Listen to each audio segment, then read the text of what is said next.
지난 시간에는 창세기 50장 마지막 부분을 저희들이 하면서 창세기를 끝마쳤습니다.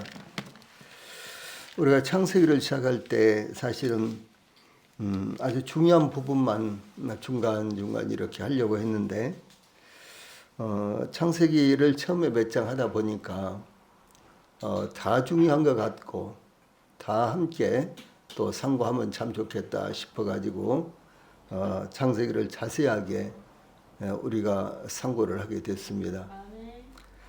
그래서 이제 앞부분에 있어서 한 1장에서 한 5장까지 이런 부분을 대충 살펴봤는데, 예를 들어서 창세기 1장은 28절을 가지고 두 번 제가 설교를 했어요. 그리고는 이제 창세기 1장이 31절까지 있는데 28절만 가지고 두 번 제가 말씀을 전해드리고 그리고는 살펴보질 않았습니다. 그래서 1장부터 5장까지 이렇게 된 부분들이 여러 군데 있습니다. 그래서 그때 저희들이 상고하지 않는 말씀을 1장부터 한 5장 정도까지 될 거예요. 그 부분을 좀 자세하게 또 그때 상고하지 않은 부분만 상고하려고 이렇게 합니다. 오늘은 창세기 1장 1절 말씀 강의를 해드리겠습니다. 하나님의 말씀 창세기 1장 1절 제가 봉독을 해드리겠습니다. 태초에 하나님이 천지를 창조하시니라. 아멘. 우리 같이 한번 읽읍시다. 시작. 태초에 하나님이 천지를 창조하시니라. 아멘. 오늘은 창세기 1장 1절 말씀, 태초에 하나님이 천지를 창조하시니라, 이 말씀을 강의를 하면서 태초에 하나님이 천지를 창조하시니라, 이런 주제로 말씀을 전해드리겠습니다. 창세기는 기원의 책입니다. 이 태초에 이 말씀은요, 시초에, 시작에 그런 말씀이거든요. 그래서 이 창세기의 제목이 시작이란 말, 시작이에요, 시작. 그래서 창세기는 기원의 책입니다. 우주, 인간, 가정, 죄, 민족, 언어 등의 기원이 어떻게 이루어졌는지 소개하고 있습니다. 특히 하나님의 돌보심으로 말미암아 우주와 인간 또한 모든 피조물들이 하나님의 사랑과 은총과 섭리 가운데서 탄생하여 생육하고 번성하는 모습을 나타내고 있습니다. 이와 같은 창조 기사를 통해 신화와 진화론이 얼마나 모순되고 어리석은 인간의 생각인지를 나타낸 것입니다. 이 창세기는 하나님께서 인류를 구속하시는 계시의 여명을 나타내신 계시의 책입니다. 그러므로 구속의 주체자가 누구이시며 또한 그분은 어떤 분이시며 아울러 인간은 과연 구속받을 만한 가치가 있는 존재인지를 나타내고 있습니다. 이 사실을 믿음으로 받아들이냐 혹은 거부하냐에 따라 한쪽 길은 유신론적 구원과 기쁨의 천국으로, 다른 한쪽은 무신론적 허무와 죽음의 지옥으로 들어가는 길이 열리는 것입니다. 또한 창세기는 온 우주와 모든 생명체와 피조물들은 하나님께서 지으신 것으로 하나님은 창조주요 모든 것이 하나님의 소유라는 것을 증거하고 있습니다. 그러므로 인간은 어디로부터 왔으며 무엇을 위해 살아야 하는지를 분명하게 증거하므로 우리 자신들이 결코 목적 없이 허무하게 살다가 흙으로 돌아가는 숙명론적인 존재가 아니라는 것이며, 하나님의 섭리와 사랑으로 태어나 하나님의 보살핌으로 살면서 하나님의 뜻을 이루기 위해 이 세상에 보내졌다는 것을 증거하고 있는 것입니다. 그러므로 사도 바울은 로마서 11장 36절에 이는 만물이 주에게서 나오고 주로 말미암고 주에게로 돌아갑니다. 영광이 그에게 세세 있으로다. 아멘라고 증거하였습니다. 또한 인간은 창조의 근원이시며 만물의 주권자이신 하나님의 형상과 모양을 따라 설계되고 지어지므로 모든 피조물 중 가장 고귀한 존재로 지음받았음을 증거하므로 하나님으로부터 부여받은 생명의 가치와 존귀함을 깨달아 하나님 앞에서 이 말씀 하나님 앞에서 이 말은 굉장히 중요한 말입니다. 이 말은 이 코람데오라는 이와 같은 말인데 성실하게 주어진 삶을 살아야 한다는 것을 제시하고 있는 것입니다. 특히 창세기 1장은 하나님께서 무에서 유를 순간적으로 창조하시는 전반부 1절과 2절 그리고 이미 창조된 우주를 6일 동안에 걸쳐 혼돈 상태에서 질서 상태로 완성시키시는 점진적 창조를 나타내는 후반부 3절로 31절까지 이렇게 구성되었는데 이 창조의 주체가 되시는 하나님께서 창조의 사역 끝에 인간 창조로 창조의 면류관을 완성시키시는 내용으로 구성이 되어 있습니다. 창세기 1장 1절에 태초에 하나님이 천지를 창조하시니라. 이제 이 말씀을 하나씩 오늘 저녁에는 살펴보도록 하겠습니다. 제일 먼저 태초에라는 이와 같은 말씀입니다. 이와 같이 창세기 1장 1절에 태초에 하나님이 천지를 창조하시니라 라는 말씀은 우주의 시작과 인류 역사의 시작을 선언하는 장엄한 말씀입니다. 이 태초나 하나님이나 천지나 창조라는 말이 없었다면 우리 자신이 존재할 수 없는 것입니다. 그러나 하나님께서 역사하시는 그 순간 역사 곧 히스토리가 존재하게 된 것입니다. 그러므로 창세기 1장 1절에 대한 믿음은 기독교의 문으로 들어가는 첫 계단이며 생명과 구원의 길로 들어가는 첫 발자국입니다. 창세기 1장 1절을 믿음으로 받아들이지 않고는 기독교에 들어올 수 없습니다. 시작이 하나님에 의해 이루어졌으며 모든 창조가 하나님에 의해서 이루어졌다는 믿음은 곧 하나님이 역사의 근원과 주인이시며 하나님에 의해 모든 것이 존재하게 되었다는 것을 고백하는 것으로 하나님에 대한 믿음의 첫걸음이라는 것입니다. 이 태초에라는 말은 베레시트라는 말입니다. 베레시트 이런 말인데 구약 성경을 헬라어로 번역한 이제 성경 그것이 이제 예수님 오시기 전 200년에서 250년 전 200년에서 250년 전 그 사이에 구약 성경은 히브리어죠. 그런데 헬라어로 번역이 됐는데 이것을 가리켜서 70인역 이렇게 말합니다. 70인역. 그런데 이 70인역에서는 그러니까 이 70인역 성경은 예수님께서 이 세상에서 계실 때 예수님의 지상 사역 때도 이 70인역 성경을 사용한 거예요. 예, 구약 성경은 이 70인역 성경을 사용한 것입니다. 그런데 이 70인역에서는 이 단어를 요한복음 1장 1절 요한일서 1장 1절 거기도 태초에 말씀이 계시니라 그랬죠. 그리고 태초부터 계신 말씀은 이렇게 나오죠. 그래서 요한복음 1장 1절과 요한일서 1장 1절 이 태초의 이 말씀은 영원부터라는 이와 같은 의미인데 그렇게 번역을 했으나 이 원래의 뜻은 하나님께서 천지를 창조하심으로 시작된 역사적 시간의 출발점을 가리킵니다. 이 창세기 1장 1절의 태초에 이 말씀은 영원부터 그런 말이 아니고 그러니까 창세기 1장 1절의 태초에라는 이 단어는요. 요한복음 1장 1절 요한일서 1장 1절의 태초에라는 말과 전혀 의미가 다른 것입니다. 의미가 우리나라 말로는 비슷하지 같죠. 그런데 그 의미는 전혀 다르다는 것이죠. 그래서 우리말로 똑같이 이 태초에이지만 그 의미는 전혀 다른 것입니다. 창세기 1장 1절의 태초에는 역사의 시작을 의미하며 요한복음 1장 1절과 요한일서 1장 1절의 태초에는 영원한 시간 이전을 의미하는 것입니다. 이것은 창세기가 영원한 시간 이전을 다루고 있는 것이 아니라 하나님께서 우주와 인류를 창조하실 때부터 시작되는 태고사에 관한 설명인 것입니다. 한편 공동 번역에서는 이제 번역본이 우리가 지금 보고 있는 것이 개역 개정이죠. 이 앞에 보던 우리가 성경이 개역 한글이에요. 이와 같이 이제 이 한글 번역도 여러 가지가 있는데 뭐 영어 번역은 훨씬 더 많습니다.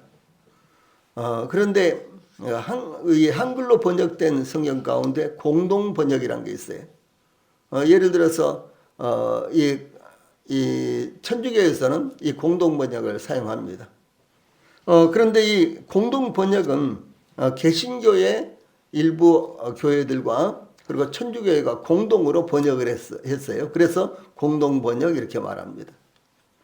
이 공동 번역은 그래서 이 개신교 일부 그리고 천주교가 함께 번역을 했는데 지금 천주교에서 사용을 합니다. 근데 이 번역 성경도 상당히 잘된 부분이 있습니다. 좀 문제가 있는 부분도 있지만은 잘된 부분도 많습니다. 그런데 이제 여기에 이 공동 번역에서는 태초에라는 말을요 한 처음에 이렇게 번역을 했어요. 한 처음에. 이 한은 한 처음에 이 한은 하나의 혹은 한 번에라는 뜻으로 이 천지 창조의 단회성을 의미합니다. 하나님께서 여러 번 천지를 창조하신 것이 아니라 한 번 창조했다. 그래서 한 이렇게 했어요. 그리고 처음에 그래서 이 처음에는 만물의 출발점을 각각 강조하는 이와 같은 의미입니다. 이와 같이 태초에는 하나님만 유일하게 모든 시작 이전에 존재하신 분이셨으며 아울러 모든 시작이 하나님에 의해 이루어졌다는 것을 증거하며 선포하는 말씀입니다. 저희들도 하나님에 의해서 시작이 있었어요. 이 우주와 천지 모든 것들이 다 하나님에 의해서 시작이 있었다라고 하는 것입니다. 역사는 어떻습니까? 역사도 마찬가지로 하나님에 의해서 시작이 있었던 것입니다. 인류의 역사, 우주의 역사, 지구의 역사, 이 모든 역사의 시작도 바로 하나님에 의해서 있었다라고 하는 것입니다. 그래서 이 하나님 태초에는 하나님만 유일하게 모든 시작 이전에 존재하셨던 분이며 아울러 모든 시작이 하나님에 의해서 이루어졌다라고 하는 것을 증거하고 또 선포하는 것입니다. 이것은 오늘날 일반적으로 창조론을 부정하고 진화론을 주장하는 사상에 대해 부정하는 것입니다. 이 진화론은 근거 없는 학설에 불과한 것입니다. 과학자들 가운데 진화론을 주장하는 사람들은 또 이 창조론을 근거 없다 뭐 이렇게 주장을 합니다만은 그러나 진화론이야말로 허구입니다. 이 진화론은 근거 없는 학설에 불과한 것인데 한국창조과학회 회장이셨던 한 교수는 진화의 증거로 아직도 굳게 믿고 있는 화석이 있으니 중생대 주라기층에서 발견된 희조새라는 화석이다. 이 희조새는 현재 존재하지 않는 생물의 화석이 발견되었으니 관심이 집중되지 않을 수 없었다. 정밀한 분석 결과 이 동물은 새같이 생겼으나 날개 끝에 발톱이 있다는 사실이 밝혀졌다. 이것이 바로 파충류의 앞발이 날개로 진화되면서 발톱이 흔적으로 남아있게 된 것이라고 주장하게 된 근거였던 것이다. 따라서 어류에서 양서류는 뭐 개구리, 두꺼비, 도롱뇽 뭐 이런 것을 말하죠. 이 양서류가 진화되었고 그러니까 물고기에서 양서류가 진화되었고 이 양서류에서 파충류를 거쳐 조류가 되었다는 진화론의 시나리오는 하나의 진화론적 가설일 뿐 화석들은 오히려 조금도 이 순서대로 진화한 흔적 없이 처음부터 오늘날과 같은 모습으로 발견돼 창조의 강력한 증거가 되고 있다. 이렇게 말했습니다. 무슨 말인 거는 이제 어떤 예를 들어서 이제 양서류가 이제 조류로 이렇게 이제 진화가 된다면 그 가운데 점점 진화가 돼야 되잖아요. 근데 그 부분이 없는 거예요. 양서류는 처음부터 양서류고 조류는 처음부터 조류고요. 지금 그런 말씀을 하고 있는 것입니다. 헨리 뉴웬이라는 분이요, 죽음 가장 큰 선물, 이제 이런 책을 썼는데 거기 나오는 이야기입니다. 어머니 자궁 안에서 자라는 이란성 쌍둥이 중 여동생이 오빠에게 난 말이지 태어난 후에도 삶이 있다고 믿어. 예, 그러자 오빠는 아니 여기가 전부라니까, 그러니까 엄마 자궁이 전부라니까 그런 말이에요. 우리가 먹여주고 살려주는 탯줄만 잘 붙들고 있으면 딴 일을 할 필요가 없다고 이렇게 대답합니다. 그때 여동생은 그래도 이 캄캄한 곳보다 더 좋은 곳이 있을 거야. 마음껏 움직일 수 있고 환한 빛이 비치는 그런 곳 말이야. 그리고 난 엄마도 있다고 생각해. 그런데 오빠는 또 무슨 소리야? 난 엄마를 한 번도 본 적이 없어. 딴 생각 말고 여기에 만족하라고. 예, 그러나 여동생은 또 말합니다. 아니야, 분명 여기보다 아름다운 곳, 엄마 얼굴을 볼 수 있는 곳이 있을 거야 라고 다투었다는 그런 이야기를 썼습니다. 이 하나님의 창조도 이와 같은 것입니다. 창조냐 진화냐. 예, 이와 같은 것을 사람의 생각으로 이렇게 주장하는 것입니다. 그런데 성경은 분명히 이 창조론을 증거하고 있고, 또 뿐만 아니라 이제 과학적으로도 창조론은 이제 분명한 증거를 갖고 있다라고 하는 사실입니다. 이 성경 시편 14편 1절 그리고 53편 1절 똑같은 말씀이 나오는데, 어리석은 자는 그 마음에 이르기를 하나님이 없다 하도다 라고 이렇게 증거했습니다. 예, 그러므로 시편 49편 20절에는 존귀에 처하나 깨닫지 못하는 사람은 멸망하는 짐승 같도다 이렇게 증거하고 있습니다. 이 하나님의 존재를 부정하는 자들은 마치 태엽을 감아줄 에너지가 없는데 시계가 움직이고 있다. 태엽이 끊긴 시계를 수선할 사람이 없다. 이 시계방이 없는데 시계가 있다. 기관차가 없는데 기차와 차표가 있다. 시간표가 있다. 신비를 태울 기름 부을 사람이 없는데 등불이 켜져 있다고 주장하는 것과 같다라고 하는 것입니다. 또한 정원사가 없는데 뜰이 있다. 꽃을 만드는 사람이 없는데 꽃이 있다. 조건을 세울 사람이 없는데 조건이 있다고 주장하는 것과 같습니다. 예, 그런 일이 있을 수 있을까요? 뉴욕 하이덴 천문대에 세계적으로 유명한 천문대입니다. 한 천문학자는 말하기를 무신론자인 천문학자를 만나본 적이 없었는데 우주에 말할 수 없는 아름다움을 연구했기 때문에 위대한 설계자이신 하나님을 믿을 수밖에 없다 이렇게 고백했습니다. 예, 다음으로 나오는 단어가 하나님이라는 단어입니다. 태초에 하나님이 천지를 창조하시니라, 이게 하나님이라는 단어입니다. 그래서 이 하나님이라는 이와 같은 말씀이 나오는데 창세기 1장 1절의 주제는 하나님이시오. 그리고 성경 전체의 주제도 사실상 하나님이십니다. 이 하나님은 두려워하다, 강하다라는 뜻에서 나온 말로 두려워해야 할 강하고 능력 있는 자, 경외해야 할 최고 존재라는 그런 의미가 하나님이라는 그 뜻입니다. 그러므로 하나님이라는 명칭은 하나님을 그분의 성품과 하신 일로 인해 인간에게 두려움과 경외심을 자아내게 하는 분으로 묘사하고 있습니다. 창세기 1장에 기록된 하나님의 사역은 대단히 현저한 방식으로 하나님의 권능과 위엄의 사역을 제시하고 있습니다. 다시 말해서 창세기 1장에 나오는 하나님, 아주 뚜렷하게 그분이 어떤 분이신가, 그분의 위엄과 그분의 능력과 그분의 성품이 나타나고 있다라고 하는 사실입니다. 이 창조 기사에서 하나님의 전능성은 하나님의 다른 속성도 압도하고 있습니다. 하나님의 전능하심은 인간에 대한 사랑보다 경외와 거룩한 두려움을 야기하는 칭호가 되는 것입니다. 즉 전능하신 하나님의 속성은 창조주를 다른 것보다 이 엘로힘이라는 이와 같은 칭호에서 보도록 하는 것입니다.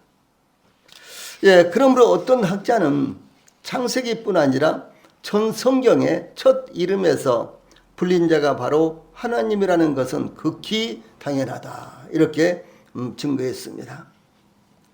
창세기 1장에서 하나님이라는 칭호는 30회가 사용됐는데 2장 2절로 3절에도 3번이나 나왔습니다. 그러므로 이 창세기 1장 1절에서 2장 3절까지 해서 33회가 연속적으로 하나님이라는 칭호가 나타납니다. 그리고 이제 그 이후에 2장 4절에서 여호와라는 칭호가 나타납니다. 창세기 1장 1절에서 2장 3절까지 33번 하나님이라는 이와 같은 칭호가 나오고, 그리고 2장 4절에 가서야 여호와 하나님이, 그래서 여호와라는 이와 같은 호칭이 나오고 있습니다. 그러므로 하나님의 장엄한 창조를 소개할 때 하나님이라는 칭호가 사용됐고, 그래서 이 창세기에서 하나님이 세상을, 천지를 창조하셨다, 이 창조하셨다라는 것을 소개할 때 하나님이라는 이와 같은 호칭이 사용됐다라고 하는 것이죠. 그 후에는 여호와 하나님이라는 칭호가 2장 4절로 3장 1절에서 12번 연속적으로 나타납니다. 그러므로 하나님의 창조를 소개할 때는 단순히 하나님이라는 칭호를 사용했고, 인간과의 관계를 말씀하실 때 여호와 하나님이라는 칭호를 사용했다라고 하는 것입니다. 이 여호와라는 명칭이 언약을 지키는 자, 택한 백성을 구속하는 자라는 의미로 사용되었는데, 하나님께서 하나님이 모세에게 말씀하여 가라사대 나는 여호와로다. 내가 아브라함과 이삭과 야곱에게 전능의 하나님으로 나타났으나 나의 이름을 여호와로는 그들에게 알리지 아니하였고 라고 출애굽기 6장 2절로 3절에서 말씀하셨습니다. 한편 엘로힘이라는 명칭은 하나님의 주권과 능력을 강조할 때 사용되었습니다. 그러니까 태초에 하나님이 할 때 이 하나님이라는 단어가 엘로힘이에요. 엘로힘. 그런데 이와 같이 엘로힘이라는 명칭은 하나님의 주권과 능력을 강조할 때 사용되었습니다. 출애굽기 20장 1절 하나님이 이 모든 말씀으로 일러 가라사대, 또 신명기 6장 4절에 이스라엘아 들으라 우리 하나님 여호와는 오직 하나인 여호와시니, 또 사무엘하 20장 32절 여호와 외에 누가 하나님이며 우리 하나님 외에 누가 바위뇨. 이제 이런 말씀을 하실 때 소위 하나님이라는 이와 같은 단어를 호칭을 사용한다라고 하는 것입니다. 이것은 하나님의 주권과 능력을 강조할 때 사용됩니다. 그래서 성경은 제가 이제 세 구절을 읽어드렸는데 그 외에도 수도 없이 이 하나님이라는 단어가 나올 때 하나님의 주권과 하나님의 능력을 이제 의미할 때 이렇게 하나님이라는 단어를 사용했다. 소위 하나님 곧 엘로힘이라는 단어를 사용했다라고 하는 것입니다. 여기 하나님 곧 엘로힘은 이 복수 형태의 단어입니다. 그래서 혹자는 다신론적, 하나님이 여러분이다, 한 분이 아니라 여러분이다 라는 사상의 반영이라고 주장합니다.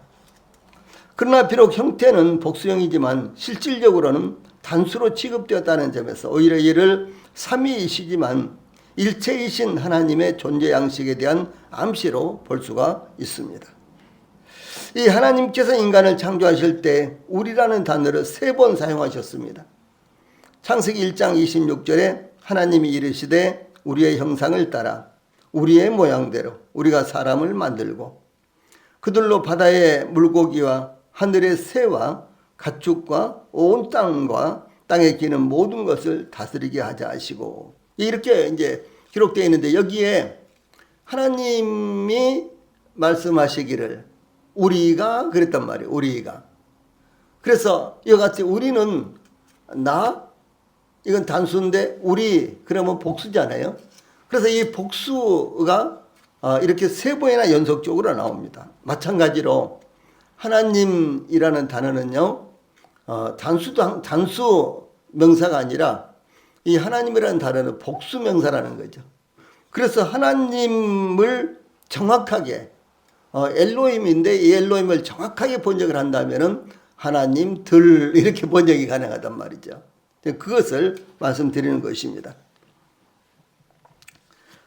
또한 이 존귀하거나 장엄한 것을 표현할 때 이 복수형을 사용하는 히브리인들의 독특한 관습에 따라서 이를 장엄 복수형으로 볼 수도 있다라고 하는 것이죠.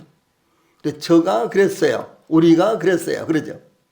보통 우리 한국말에는 특히 우리라는 말을 많이 씁니다. 저의 어머니, 우리 어머니. 근데 우리 어머니 마치 이렇게 하죠. 근데 저의 아내 이렇게 해야 되는데 우리 아내, 그럼 누구야? 우리 나뿐만 아니라 누가 같이 아는 거야? 같이 있는 거예요? 근데 나의 아내를 가리켜서 우리 아내 이렇게 사용하잖아요. 이것을 가리켜서 그러니까 나의 이렇게 사용해야 되는데 우리라는 말을 사용할 때 이것을 가리켜서 장엄복수라고 이렇게 말하는 것입니다. 이것은 이 강조하기 위해서 그리고 더욱더 이것을 이 강조하기 위해서 이렇게 사용한다라고 하는 것입니다. 아담과 하와가 범죄했을 때 창세기 3장 22절에 여호와 하나님이 이르시되 보라 이 사람이 선악을 아는 일에 우리 중 하나같이 되었으니 그가 그의 손을 들어 생명나무 열매도 따먹고 영생할까 하노라 하시고 이제 이런 말씀이 나와요. 그 다음에 바벨탑을 건축할 때 하나님께서 직접 관찰하시기 위해서 강림하실 때 창세기 11장 7절에 자 우리가 내려가서 거기서 그들의 언어를 혼잡하게 하여 그들이 서로 알아듣지 못하게 하자 하시고 라고 이렇게 사용되었습니다. 그래서 하나님께서 우리라고 이렇게 자주 사용했다는 사실이죠. 그러므로 엘로힘이라는 복수 형태의 호칭은 하나님의 신적 존재의 풍성한 잠재력을 가리키는 이 잠재적 복수, 즉 장엄 복수가 사용된 것입니다. 한편 엘로힘이라는 호칭은 하나님의 삼위일체를 함축하기도 합니다. 그래서 루터는 따라서 이 점에서 기독교에는 강한 일체성을 드러낸다. 바로 이 기술에서 성삼위일체의 신비가 드러나기 때문이다. 이렇게 증거했고요. 또한 우리는 모세가 한 신성 안에 삼위를 가리키고자 의도했다는 분명한 증거를 갖는다라고 이렇게 증거했습니다. 그래서 이 엘로힘, 소위 하나님이라는 단어가 엘롬이라 그랬죠. 그래서 엘롬이라는 단어는 복수라 그랬죠. 그래서 이 복수와 같은 호칭에 대해서 특별히 루터는 거기에 삼위일체가 함축되어 있다라고 이렇게 증거를 했습니다. 그 다음에 세 번째로 천지라는 말씀이 나오죠. 하나님이 태초에 천지를 창조하시니라 그랬죠. 천지라는 말이 나옵니다. 이 하나님께서 창조하신 것은 천지입니다. 천지는 하늘과 땅.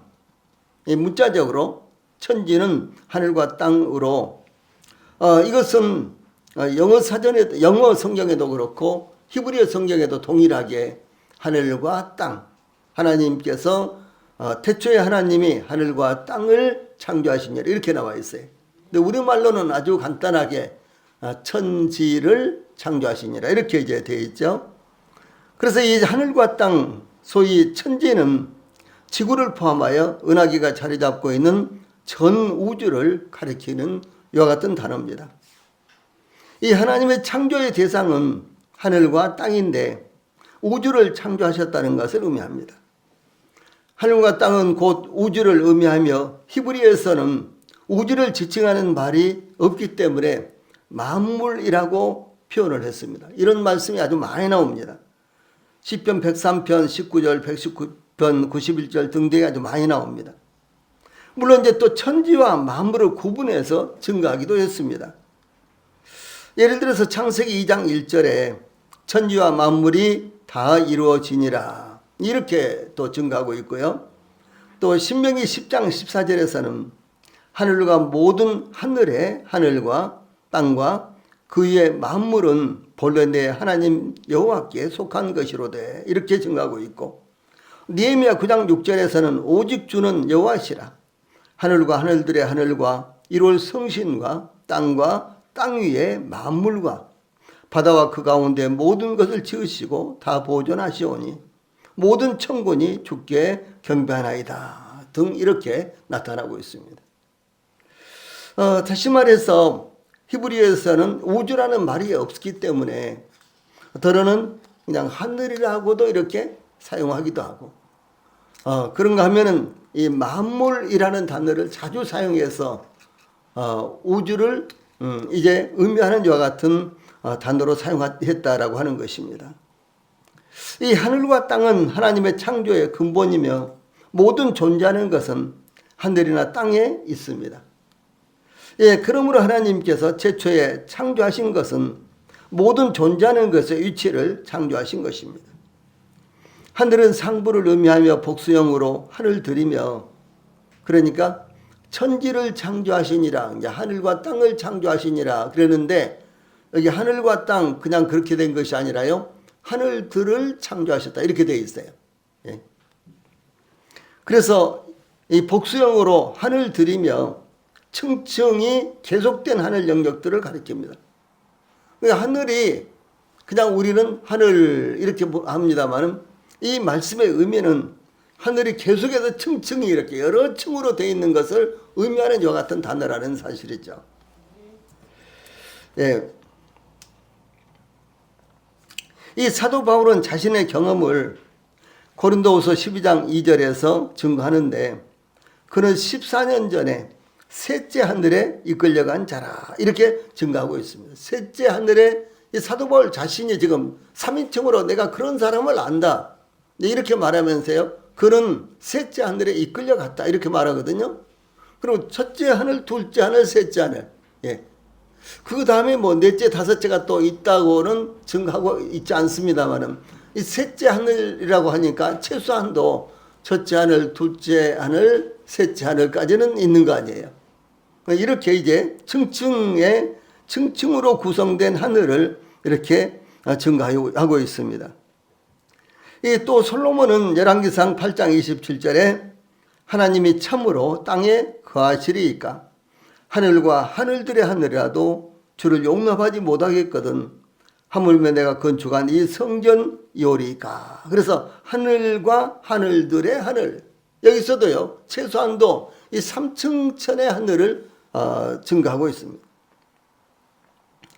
또 솔로몬은 역대하 2장 6절 또 역대하 6장 18절에서 누가 능히 하나님을 위하여 성전을 건축하리요 하늘과 하늘들의 하늘이라도 주를 용납하지 못하겠거든 내가 누구이기에 어찌 능히 그를 위하여 성전을 건축하리요 그 앞에 분향하려 할 따름이니이다. 이렇게 기도를 했습니다.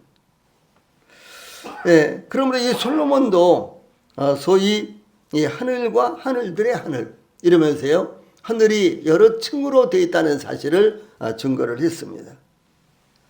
에베소 4장 10절에서요 예수님을 가리켜서 예, 모든 하늘 위에 오르신 자 이렇게 증거하고 있습니다. 모든 하늘 위에 오르신 자, 모든 하늘, 그러니까 모든 하늘, 그러니까 하늘이 하나가 아니라는 사실이죠. 그래서 예, 하늘이 1층, 2층, 3층, 최소한도 이렇게 성경에는 3층천까지를 여러 번 증가하고 있기 때문에 네, 최소한도 하늘은 3층천 정도로 이루어져 있다. 아니 그보다도 더 많은 층으로 이루어졌는지는 우리가 알 수 없지만 성경에서 밝히고 있는 것은 3층천까지를 밝히고 있다고 하는 것이죠. 물론 이제 당연히 1층천에서는 무엇이 있고 2층천에는 뭐가 있고 뭐 3층천에서는 뭐 하나님의 보좌가 거기 있고 뭐 이렇게 일일이 설명되지는 않았습니다. 그러나 단순히 성경에서는 하늘은 단지 하나가 아니라 여러 층으로 되어 있다라고 이렇게 증거하고 있는 것입니다. 예, 그러므로 시편 기자는 시편 57편 5절과 11절에 똑같은 말씀이 두 번 나오는데 하나님이여 주는 하늘 위에 높이 들리시며 주의 영광이 온 세계 위에 높아지기를 원하나이다 라고 이렇게 증거했습니다. 예, 하나님은 하늘 위에 높이 계신단 말이에요. 예.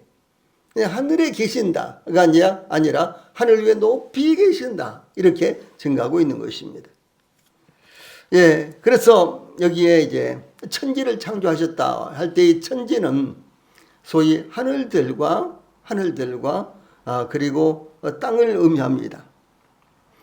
그런데 하나님이 계신 하늘도 그럼 이때 창조되었느냐? 뭐 그것은 아닙니다. 하나님은 영원전부터 존재하고 계시기 때문에 아까 말씀드렸던 대로 창세기 1장 1절은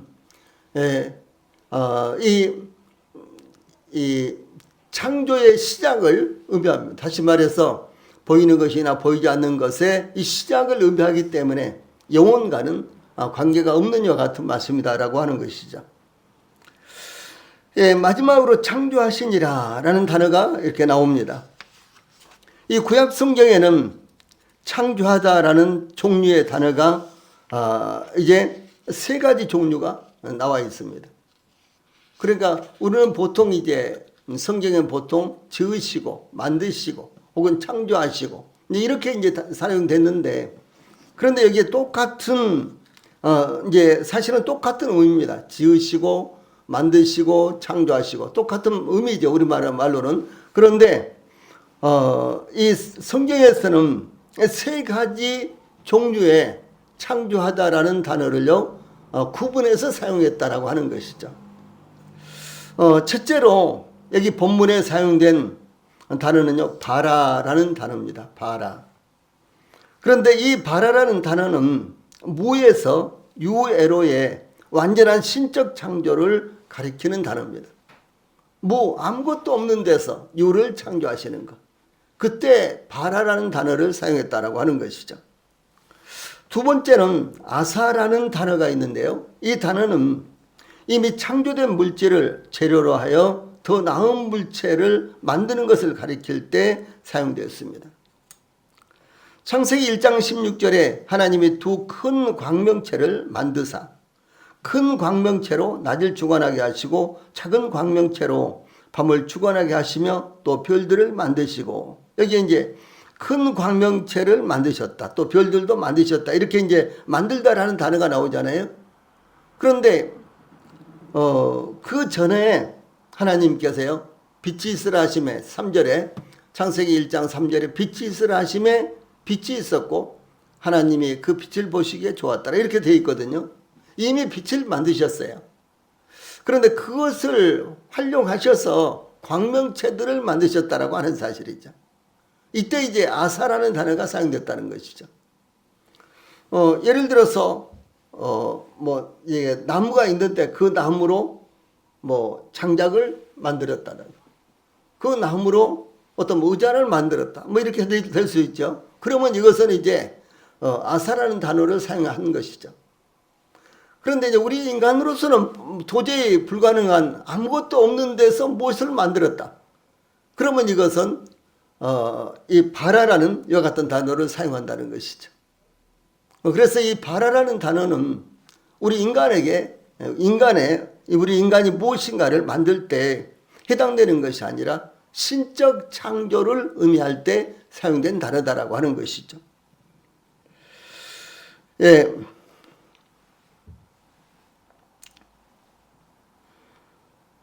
또 창세기 1장 25절 26절에 하나님이 땅의 짐승을 그 종류대로 가축을 그 종류대로 땅에 기는 모든 것을 그 종류대로 만드시니 하나님이 보시기에 좋았더라.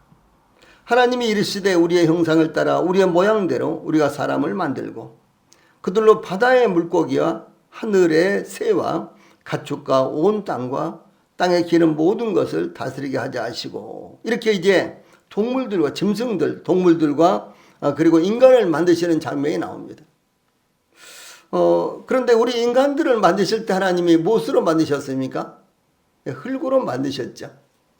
그래서 하나님께서 우리 인간을 만드실 때 아무것도 없는 데서 이렇게 인간을 만드신 것이 아니라 흙으로 인간을 만드셨어요. 이럴 때 이제 아사라는 단어가 사용됐다는 것이죠. 그래서 이와 같이 아주 분명하게 구분을 해서 사용이 되는 것입니다. 이 세 번째로 야찰이라는 단어가 나오는데요. 특별한 목적에 따라 기존 사물을 새로 완벽히 조성하는 것을 가리킵니다. 창세기 2장 7절과 9절에 여호와 하나님이 땅의 흙으로 사람을 지으시고 생기를 그 코에 불어넣으시니 사람이 생명이 되니라. 여호와 하나님이 그 땅에서 보기 아름답고 먹기 좋은 나무가 나게 하시니 동산 가운데는 생명나무와 선악을 알게 하는 나무도 있더라. 근데 이렇게 되어 있는데 여기에는요, 조금 전에 제가 말씀을 이제 읽어드린 창세기 1장 25절 26절에서는 이제 우리 인간들을 이렇게 대략 만드셨다라는 이런 측면에서 아사가 사용되는데, 지금 제가 읽어드린 창세기 2장 7절과 9절에서는 우리 인간을 창조하실 때 구체적으로 하나님께서 우리 인간을 어떻게 창조하셨는가. 그래서 사람 완전히 다른 것을 만드셨죠. 예, 흙으로 흙으로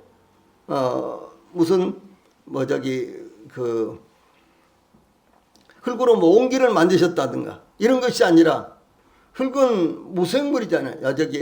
이 무기질이잖아요. 그런데 우리 인간을 만드신 것은 전혀 다른 것을 만드신 거죠. 그래서 재료를 사용했지만 전혀 다른 걸 만드실 때, 이때 야찰이라는 단어가 사용됐다라고 하는 사실입니다. 특별히 이제 이와 같은 이제 세 가지 단어가 사용되는데, 그 중에서도 이 바라라는 이제 무에서 유에로의 존재 창조를 가리키는데, 이 생물에게 생명의 근원을 주시는 창조 행위를 가리키며 그 전까지 전혀 없었던 영적 존재의 창조를 가리킬 때 이와 같은 단어가 사용됐다고 하는 것이죠. 예, 그러므로 하나님의 창조 사역의 의미는, 하나님의 창조 사역은 하나님의 자유로운 의지에 의한 단독 사역이며, 하나님의 창조의 능력은 제한적이거나 부차적이지 않고 완전한 무에서 유에로의 창조를 가능하게 하는 새롭고 신비한 성격의 창조입니다. 또 뿐만 아니라 절대적이고 초월적인 존재인 하나님은 모든 피조물의 주인으로서 그 모든 것을 자신의 기쁘신 뜻에 따라 말씀에 의해서 창조하신 것입니다. 또한 성경의 창조 기사가 비논리적이거나 비과학적이라는 주장을 일소시켜 주는 것입니다. 창조라는 개념조차도 무에서 유에로의 창조와 기존 물질을 변형하여 새롭게 제작하는 것과를 명확하게 구분하고 있을 정도로 성경은 아주 합리적으로 기록되어 있다라고 하는 사실이죠. 예, 그래서 진화론, 이것을 주장하는 사람들은요, 이제 모든 것들이 점진적으로 혹은 또 어떤 돌연변이에 의해서 이렇게 나왔다라고 이렇게 주장하지만은, 그러나 성경은 이것을 분명하게 창조라는 단어를 사용을 해서 이 세 가지 방법으로 이렇게 이제 하나님께서 지으신 것을 이제 증거하고 있습니다. 특별히 바라라는 단어는 창세기 1장 1절에 바라라는 단어가 사용됐다고 그랬죠. 이사야서 40장에서 66장에 약 20번 정도 사용이 됐습니다. 이는 인간에게 하나님이 어떤 존재인지 명확하게 제시하고 있습니다. 하나님은 우주의 창조주이시며 언약 공동체인 이스라엘의 창조주이시며 새하늘과 새 땅을 창조하실 분이시며 인류 구원의 주도권을 가지신 분이신 것을 증거하고 있습니다. 또한 다윗은 하나님은 죄인을 중생하게 하시는 새 창조의 근원이신 것을 시편 51편 10절에서 고백하고 있습니다. 이와 같이 하나님이 창조의 근원이시며 창조주이신 것은 저희들에게 가장 큰 소망이 되는 것입니다. 그래서 창세기 1장 1절은 그 어떤 성경 대목보다도, 성경 말씀보다도 저희들에게 큰 소망을 주는 이와 같은 말씀입니다. 저희들이 우연히 세상에 태어나서 우연히 살다가 우연히 죽는 것으로 모든 것이 끝나는 것이 아니라 하나님의 창조의 계획 가운데 저희들이 있었다는 것은 저희들이 살아야 할 이유와 목적을 분명히 하고 있는 것입니다. 저희들이 우연히 존재하는 것이 아니라 하나님의 이 창조주의 분명한 목적, 분명한 계획 안에서 저희들이 존재한다라고 하는 사실입니다. 그러므로 우리가 창조이신 하나님을 항상 찬양하며 그분을 우러러 봐야 되는 것입니다. 아울러 우리가 얼마나 존귀한 존재인지 우리는 이 말씀을 통해서 우리 자신을 발견하고 하나님 앞에 영광스러운 삶을 살아야 될 것입니다. 기도하시겠습니다.